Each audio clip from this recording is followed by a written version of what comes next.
Good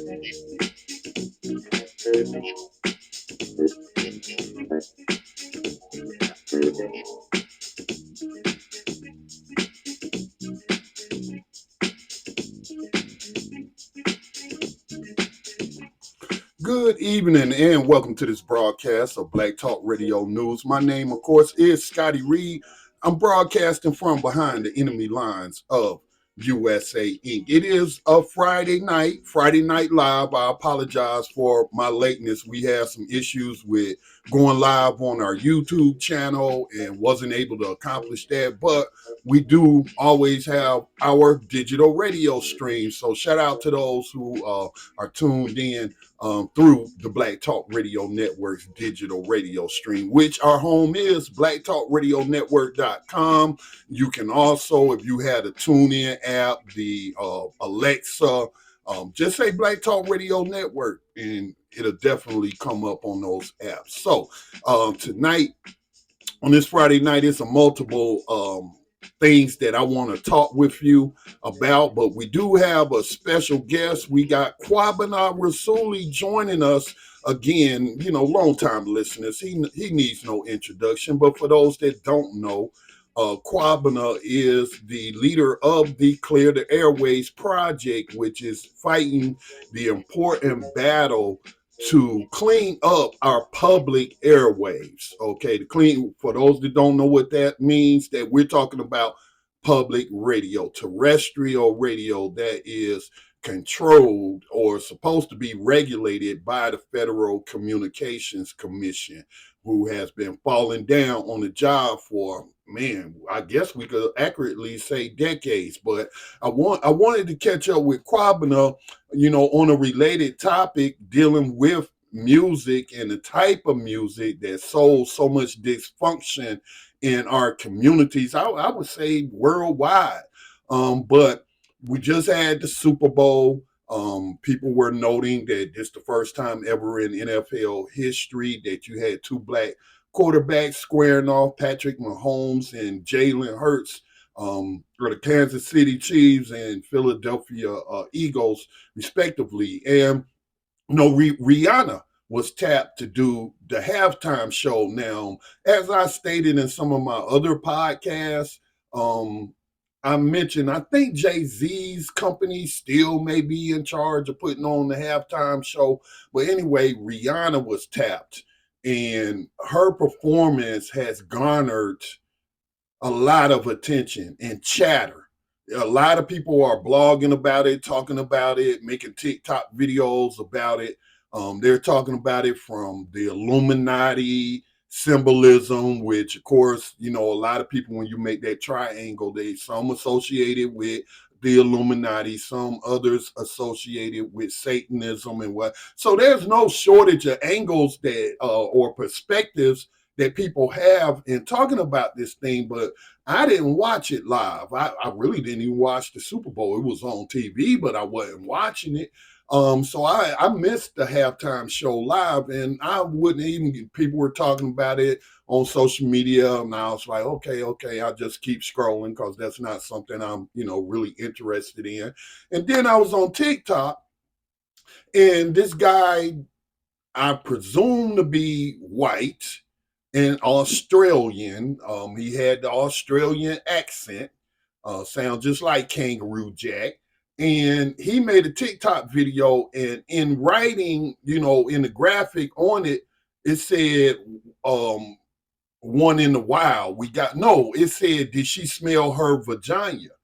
And then, so that piqued my interest, and I'm like, what is this dude talking about? So I watched the video, and I can't say that this man is racist. I didn't do the research on his channel to look at some of his other content. But when we know, as one of my subscribers said to me, we know when people talking slick. We, meaning black people, we know when people talking slick.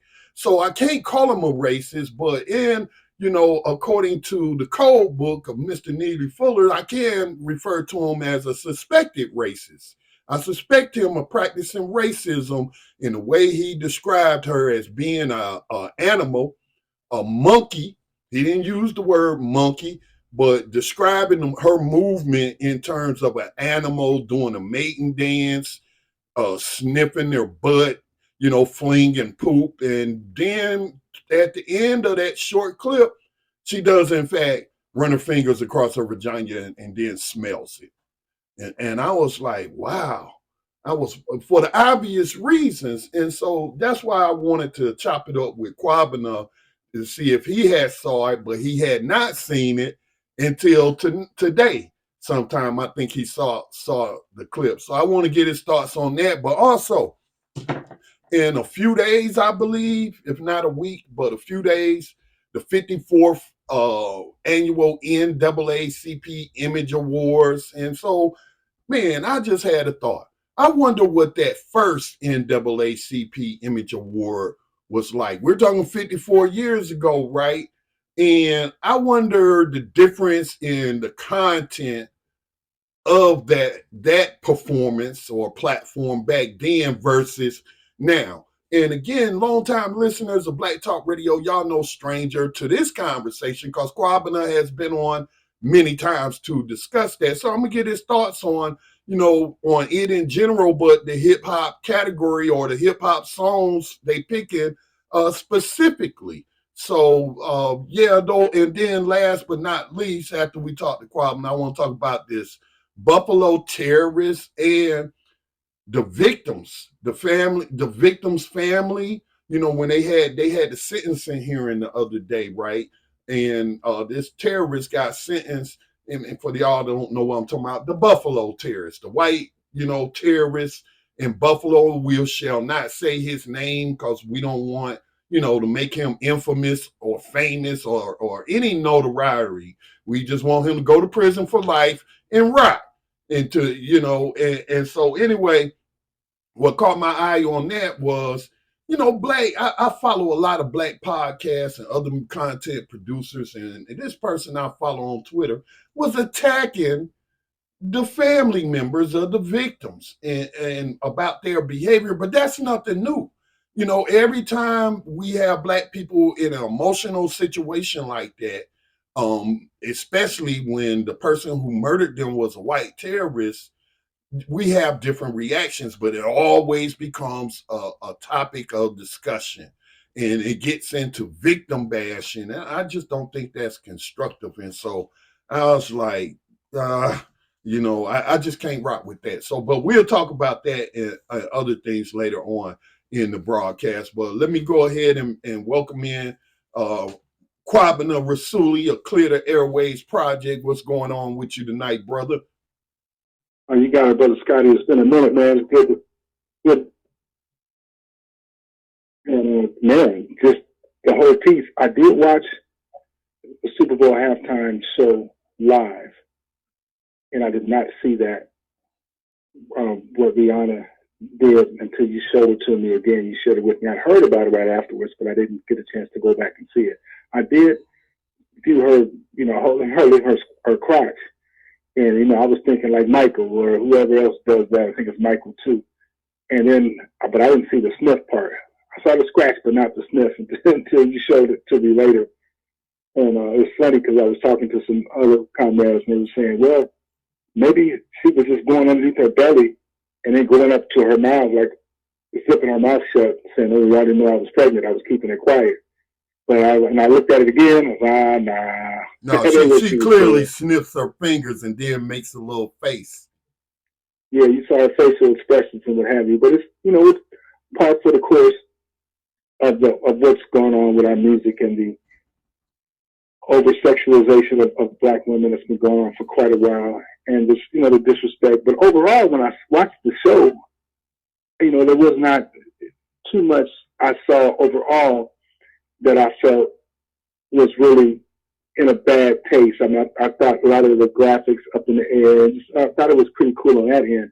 Mm-hmm. Notwithstanding the fact that we understand even the song that Rhianna was singing at the time when she did the scratch and sniff was a song called Work, where she drops an N-bomb in the song. And before, pre-Cardi B, this decade, we would ask the question, give us the three sisters, in this sort of rap mixed with R&B type category, that the only three that you hear, that you can hear consistently, since the turn of the century. And people always get them. There's three. They answer Rihanna, Beyonce, and Nicki. Nicki came a few years after the turn of the century, but she's been consistent up until the time of Cardi B. And she was the only pure rapper that we heard all the time that was female. So it was those three.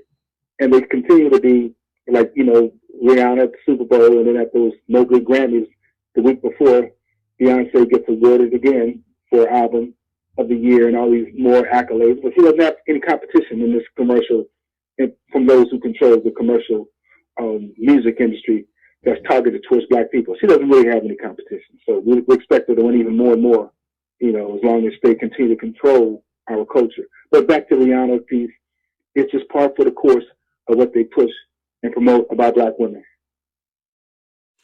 Yeah, of course, I have to agree with you on that. The Illuminati. I saw other videos too, and I'll come back to the I jokingly said she must have been checking the freshness of her douche. I don't know if she's using Summer Eves or what brand, but maybe she was trying to check to see if it was still fresh. But anyway, yeah, I try to make light of it, but it really was kind of inappropriate for that venue. Let me put it like this. Look, I haven't been to Rick James concerts and dude walking around with a giant representation of a joint. I've seen Vanity Six. I've seen Prince in concert. But you know what was different with that as opposed to a Super Bowl halftime show? It wasn't no children in there. Family oriented. Super Bowl supposed to be family oriented, and I appreciate and took note of what you said about the rest of her performance because I've seen them dancing suspended in the air. One dancer took a stumble up there, could have been a tragic accident, but I didn't see anything that was inappropriate for that type of family targeted venue. All right, and so that's my issue with it.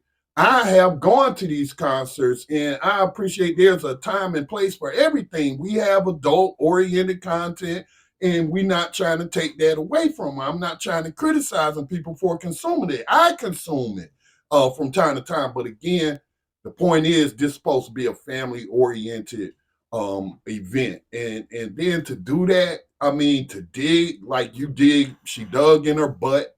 With up in there, and then I'm listening to this suspected racist come out going up in there knuckle deep, and then when she smells her vagina, I'm like, how far have we failed from the standards that was set by, let's just say, use some female groups like Diana Ross and the Supremes, the Emotions.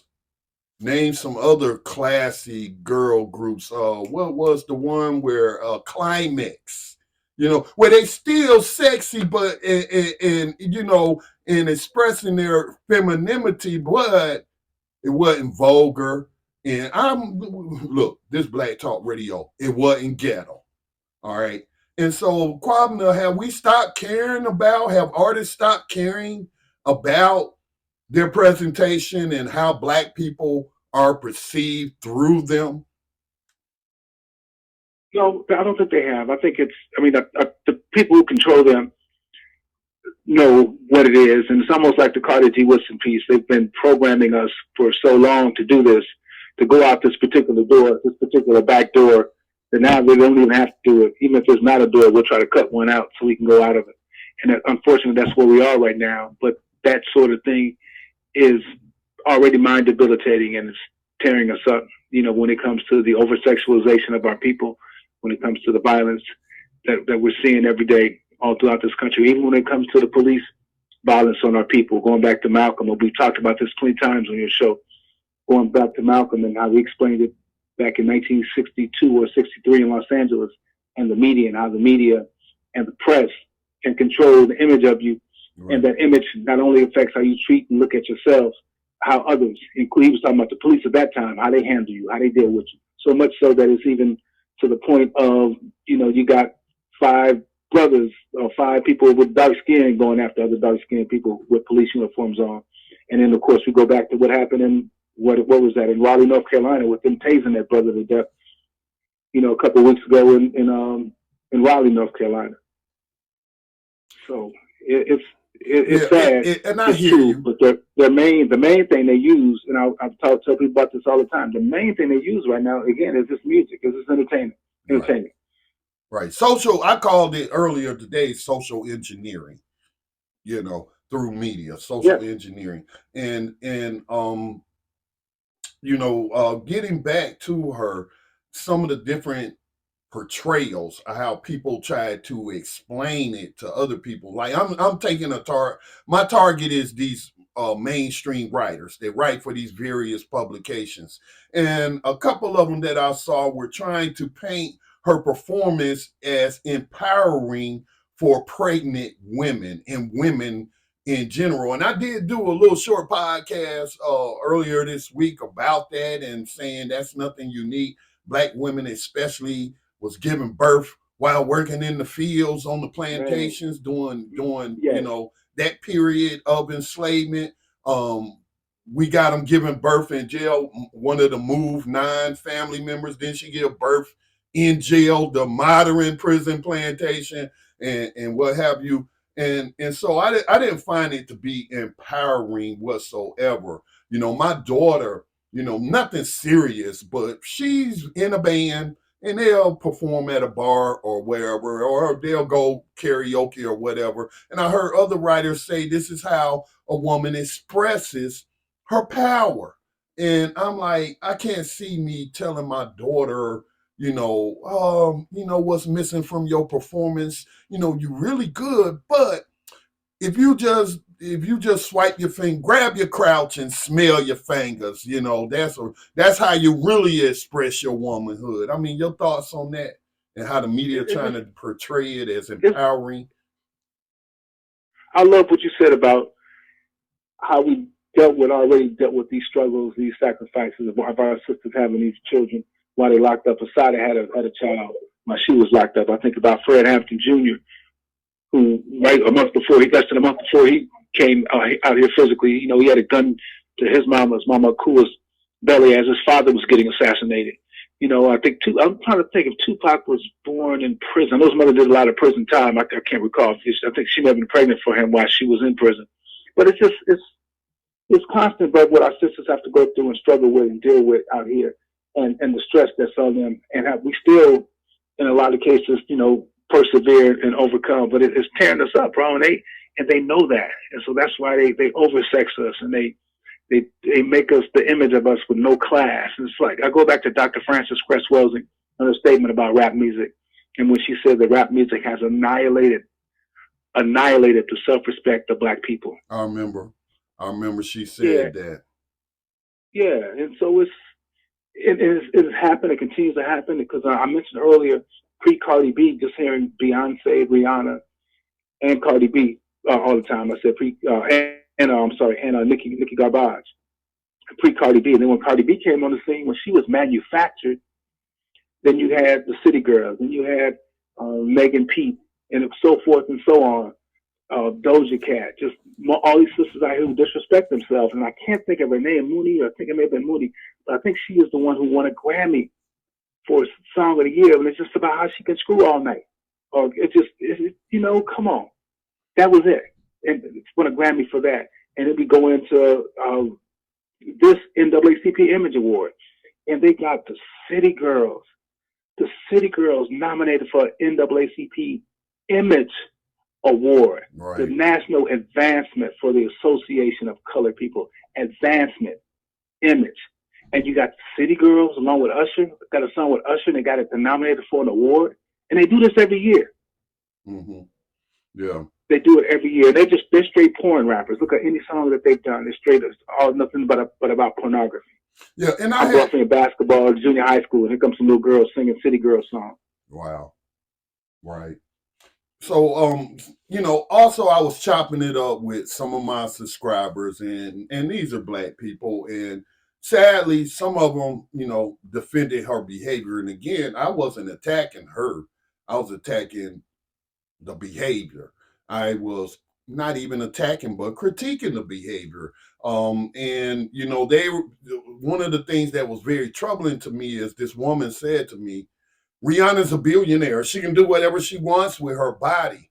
And I thought, wow, but isn't that the message that this capitalist system has been operating, that billionaires can do what you want, pretty much what they want to do, whether we're talking about politics or other areas of people activity. Don't billionaires see? Unless, I mean, I was unless, like, wow, what's that? unless, Scotty, Unless you unless, criticize certain unless, people in yes, an uncodified manner, and that's why it's important exactly. for us to be codified so that we don't bring the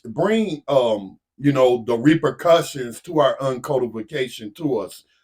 Some things are best said, left unsaid, or said behind closed doors. But I know who you're talking about. We talking about Kanye, right? Because Kanye is also up for an award at the 54th NAACP Image Awards in the hip hop category. But I'm jumping ahead. But the last thing I'll say about Rihanna now, she had mentioned how she wasn't being paid for the show, right? That she was doing it for free. Obviously, she's a billionaire, at least on paper, because again, how quickly that billionaire status can evaporate once white people decide that you out of bounds and we can't partner with you or work with you no more, and then you become, a lot. Your wealth really gets cut. But We, we, we saw an example of that, like I said, with him, with Ye. And if we look at where Rihanna comes from, Jay-Z, Beyonce, she was already with him, but hooked up with Jay-Z. mm-hmm. And, these are token tools, well paid, billionaires and some with several hundreds of millions, well paid token tools of Euro domination and African annihilation is what they are. Right. So when they get these awards from the Grammys and even NAACP, they're really not awards. They're what they are is they're rewards. Mm-hmm. Rewards for denigrating and demeaning your own people. That's a great way That's to put it. That's what they're getting. That's a great way to put it. But even from a business perspective, I was, looking at it from different angles, I was like, okay, she made her billions, if I'm not mistaken, in the fashion industry and putting on fashion shows. What, she got the Fendi brand or something? I think, but I don't think most of that came from her albums or whatnot, album sales or whatnot. I think it came from this brand, this fashion brand that she was building, and of course partnering like Kanye with other people and to build those brands. But I was saying from a brand ambassador perspective, and she's not just an ambassador, that's her brand. I was like, instead of people talking about your brand and the clothing and what you had on, they're talking about your tacky behavior. They're talking about Illuminati symbols and stuff. And I was like, is that really how you want, the publicity that you want to attach to your brand name? Because she said she only did it for the publicity for her brand, because you remember she was supposed to be boycotting and never doing these because of how the NFL treated Colin Kaepernick. Let me throw that in there right quick. Any thoughts? Well, it's important to note, and there was a clip, I didn't watch it, where she was defending or saying why she went on ahead and did it. But she's part of that system, bro. And I was really debating with somebody, not really debating, they were talking about these conspiracy theorists. And I was telling the brother, I'm around a lot, man. I'm around a lot of young Dick Gregory's, man. I'm gonna tell you. And while I don't put anything past them, some stuff that they would do, some of that stuff, I feel like, dang, man, y'all think that was conspiracy too? Everything, every play in the sports game, magnetic rims, and on the basketball court. I mean, it's just so much. But like I said, I don't put too much past them, brother. Mm-hmm. And even with this entertainment, all this stuff that's really a distraction, but it's all propaganda, and we may call it a distraction. It's done for a reason. It's done for a reason. And they know exactly what they're doing, which buttons they push, how it controls behavior, and its effects on the masses. And I just struggle, man, with again these award shows And we were out at the Grammys.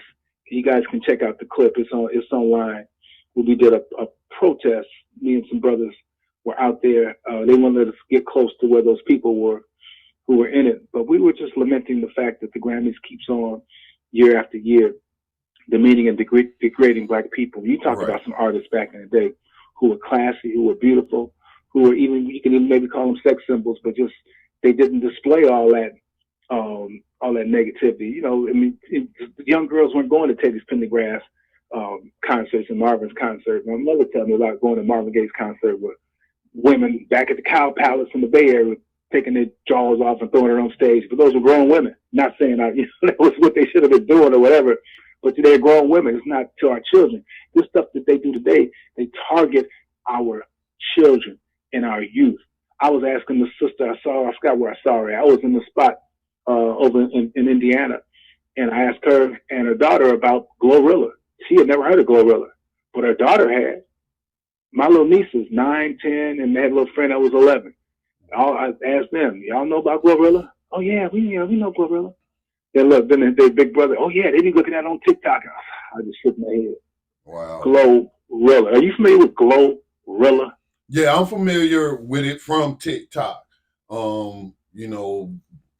Yeah, I'm not even going to mention the context in which I found out about it, but I had heard the name Glorilla. And of course, I'm like, okay, so now we picking names based on animals again. You know, Megan the Stallion. Now we got a glowing gorilla. So yeah, it's just sad. Nominated for Grammy Awards. Yeah. Both of them. I don't think Glorilla's nominated for the NAACP Image Award, but Megan has been nominated for those Image Awards. You know, and again, it just further demeans and degrades our people, and it promotes this misogyny, this self-hate, all of which we taught Scotty a couple of years ago when the Me Too movement, when the Time's Up movement, when the hashtag Never Again movement, when all these movements came up. They were supposed to be doing something like that, man. But no, the hip-hop got a pass on all of those, bro. They got a pass, man. The Grammys gave Dr. Dre some sort of achievement award, you know, beating up D and all the beating up. They gave him some sort of award. Lil Wayne got an achievement award from the Grammys, bro. They just, you know. You know, I kind of look at this award thing as also a class event, because you know, me and you are not going to be invited. We probably can't afford the tickets, and it's just one of those, like Hollywood, you know, one of those things. You got to be somebody to be in the place, or considered to be somebody to be in the place, you know. And some people want to deny it, but there is an element of classism within the Black community. Now my hope is now I think that these Image Awards are to raise money for like things like fighting racism. You know, they got all these different branches around the country. They got the national branch, they got the legal defense fund, a lot of bureaucracy there. But I hope that this is to raise funds, right? And if it is to raise funds, I hope these funds are being distributed down to the chapter level. That's sort of like going back to what was said, and I feel like it was valid criticism of the women who created that organization, that nonprofit corporation, Black Lives Matter. You know, just hijack that term, and then, you know, what did we hear from the chapter members in the individual cities? That the money, all that money, was not flowing to the individual chapters for them to do the work, you know. And I've taken interest in the NAACP because we got a chapter here. It has been here, I don't want to say for how long, but over a decade, and they don't do squat, man. And Black people getting shot down in the street, getting their rights being violated, and there's never a peep from the NAACP local president. So I mean, I just have so many issues, man. But what are your thoughts on, brother? They need to be called out. We sent letters last year to each and every chapter that we could find email addresses to. Sent letters to all of them about these image awards and how they continue to degrade and demean our images, especially in the music category. Right. and especially in the hip hop category, just constantly. And so, like you said, they want to raise money to fight against this police abuse or to defend our people. Yet your image awards are putting images out there on black people that lead to our Cause abuse and them to our be murder and our targets. hate crimes. Right. Exactly, Kwabena. Exactly. No codification whatsoever. But anyway, that's pretty much all I have to say on it. Just another, you got the State of Black Music survey, and dude, it's still failing. I still have to give it a failing grade, based on what we've seen this week. So, do you have any closing thoughts? You got anything coming up? Any events coming up? Anything Clear the Airwaves project involved in? I know you usually on air on Friday nights doing your hip hop show, old school hip hop show. Tell the people about Oh, yeah, that. and it's conscious hip hop, current stuff. We do current and we do classics hip hop. It's classic hip hop, conscious hip hop, and classic funk. I mean, like today, I wasn't able to be in there today, but next week we definitely gonna be giving it up for De La Soul and our brother who just made transition. And like Lupe's birthday was yesterday, so we've been playing a lot of music from him. But it's conscious hip hop, classic funk, and then since we're on now after midnight, we kind of mellow it out a little bit at the end. So it's a great show. It's on WGVE. It's the radio station in Gary, Indiana. And so we've been doing that show for 23 years now, my brother. 23 years. Wow. So, yeah, righteously. So we appreciate that. But real quick update with the Clear the Airwaves project. There's a lot of things happening. But one of the major, we just went to a basketball game. It was number one ranked Houston playing Tulane. And so at the game, we heard Nardo Wick talking about killing black people. We heard Glorilla talking about FN free. And they playing this, while the students, mostly Europeans, nodding their heads, those tapping their feet, not knowing what they're listening to, the players warming up. So we sent a letter to the university president, to the letter department, and the NCAA. And we got a response back from the school, and they apologized. We were pleasantly surprised. This is what we wanted, and we were glad they did it. They apologized. They assured us they would not be playing those songs and that sort of content anymore that's offensive. But what we need is an NCAA to do that, because this is happening all around the country at these games. Only songs that denigrate and demean black people and drop N-bombs on us and call for us to be shot and killed. And what we told in New Orleans is that, you're in a city where 280 people were murdered. And 280 people were murdered in New Orleans in 2022. 265 of them look like you and I, Scotty. Mm-hmm. That was in New Orleans last year, and they're playing this stuff in Tulane, right in the middle of the city. We told them also, you had 279 carjackings out here. And so, bro, it's just so crazy. And they're still playing, and not just there, but all around the country, they're still playing this song from Kodak. Is it Kodak Bleak? Yeah, Kodak Black. We call him Kodak Bleak. About Gremlin Superstars, where they brag about jacking cars. And it came out in December of 2021, and it's still being played pretty much in hot rotation all around the country with a little nursery rhyme, so it touches the children. They talk about taking these drugs. I know it's painted, but I'm taking it anyway because I'm a gremlin. They talk about shooting you with a witness watching, and in the chorus, remember when we were jacking cars. They know exactly what they're doing, bro. And we gotta stop them. And things like the NCAA putting out an edict, things like the city of New York City Council, they've been resolutions been sitting there for 3 years. You mean the right NCAA putting out? I think you said the end. But go on.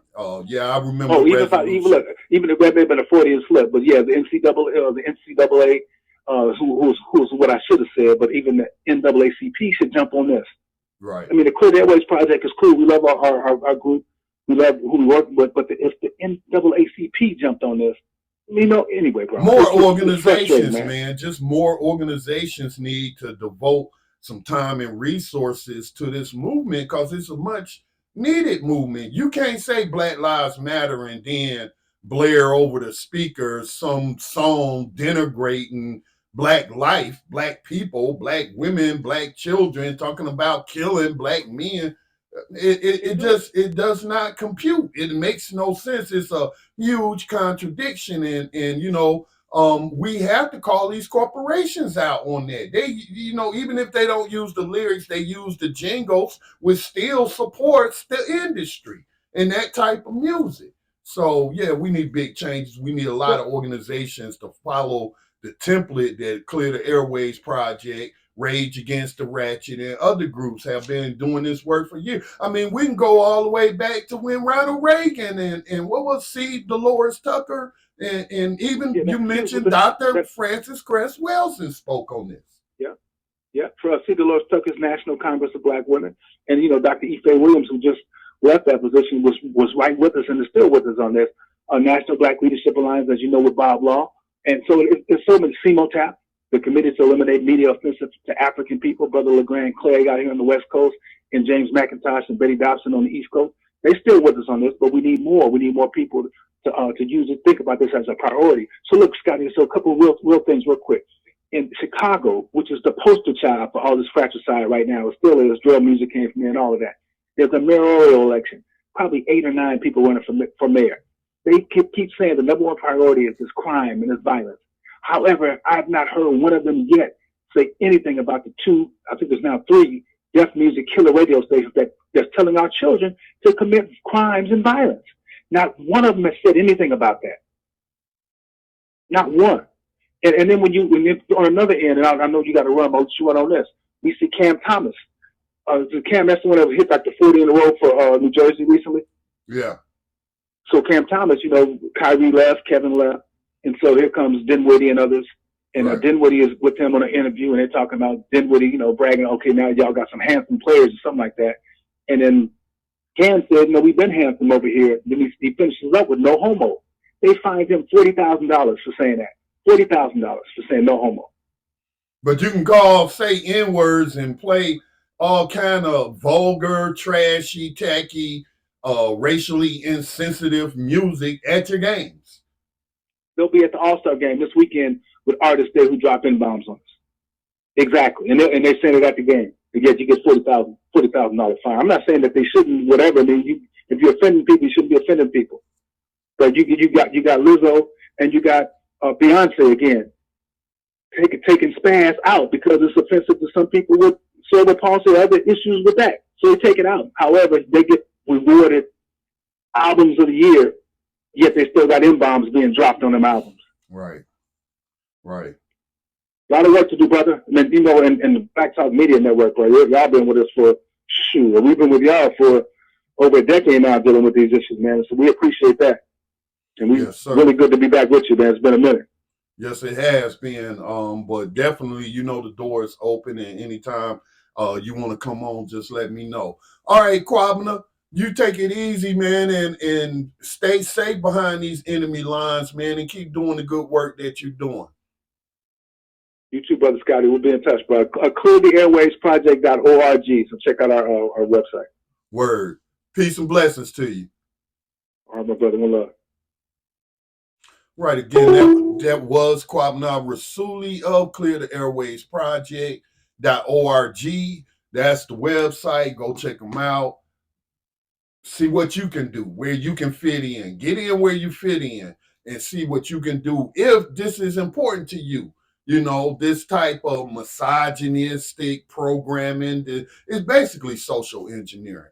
But the last thing I want to discuss before I wrap up this segment of BTR News with Scotty Reed. And again, we are part of the Black Talk Radio Network.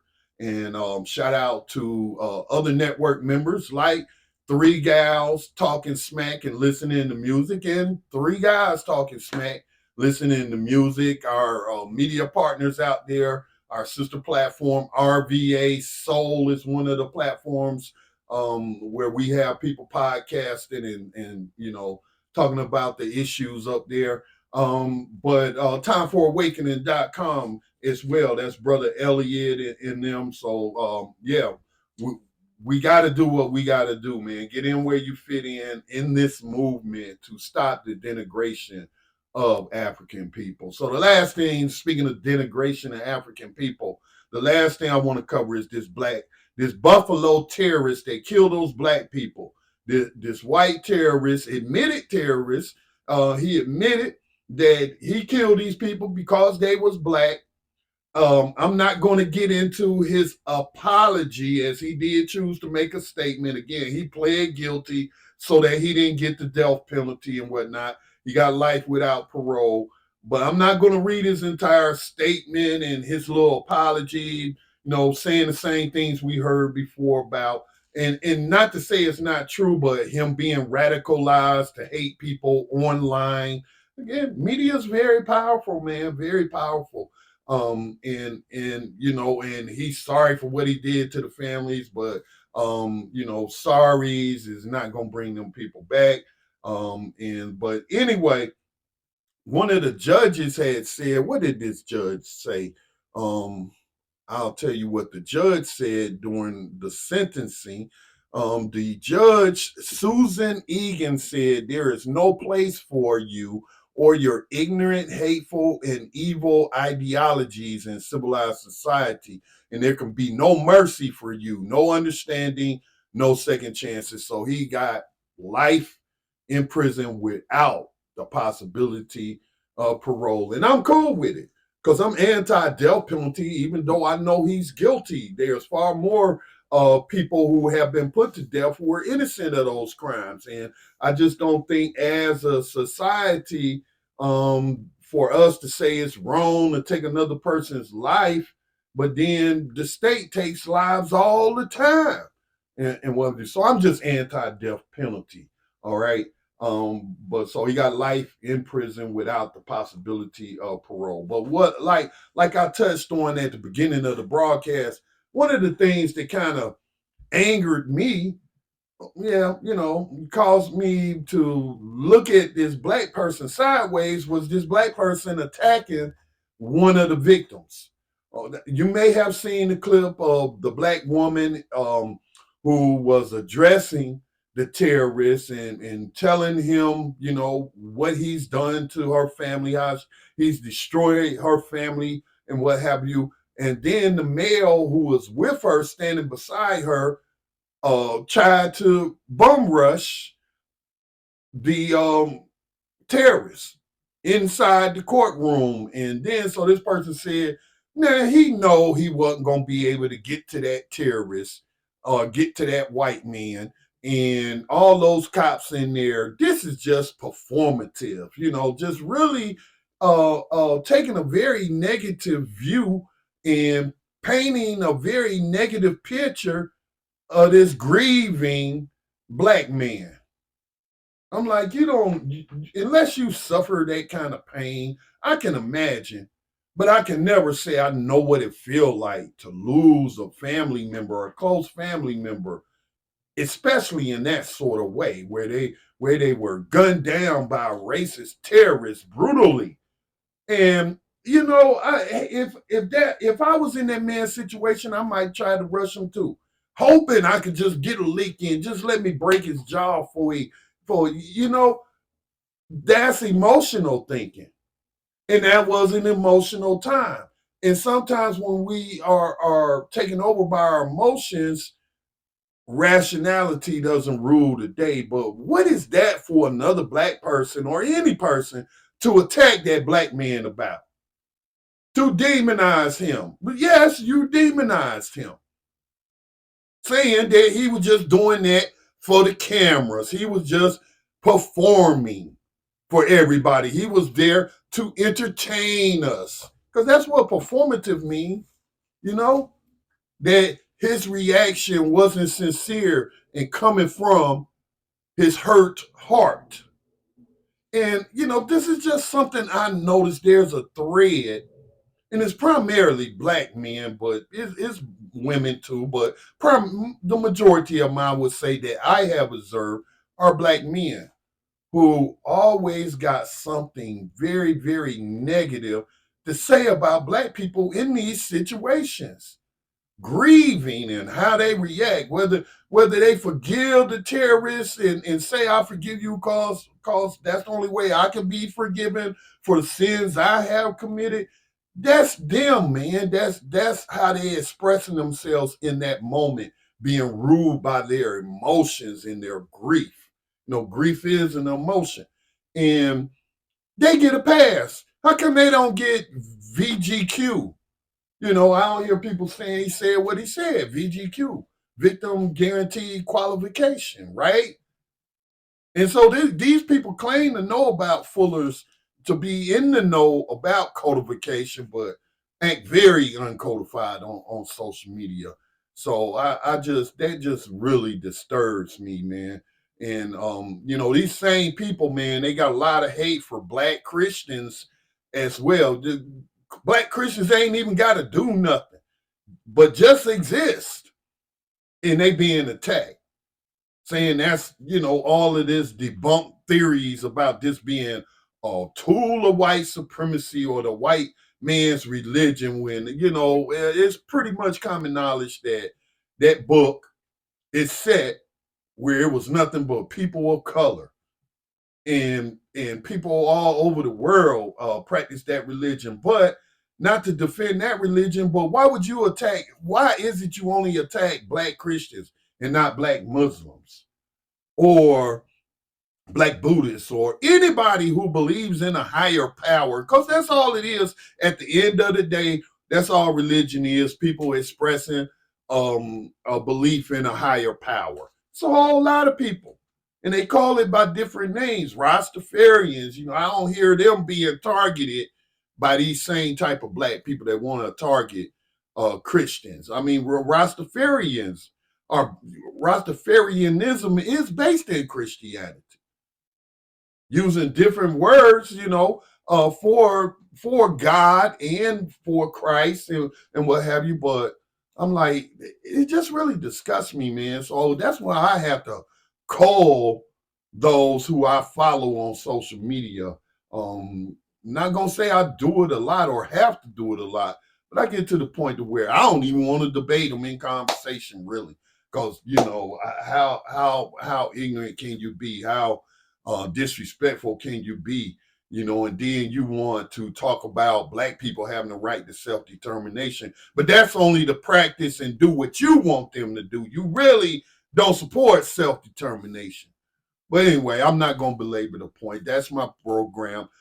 Thanks again to Kwabena Rasuli who joined us to talk about Rhianna, the NAACP Image Awards, and the great work that people through Clear the Airwaves Project is doing. So make sure y'all check them out. Their Facebook page, got a Facebook page here, Clear the Airwaves Project, but the website is cleartheairwaysproject.org.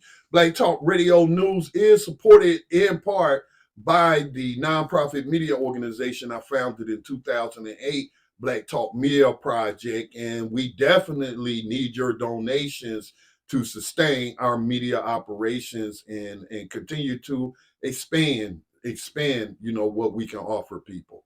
All right, with that said, you all be safe behind these enemy lines.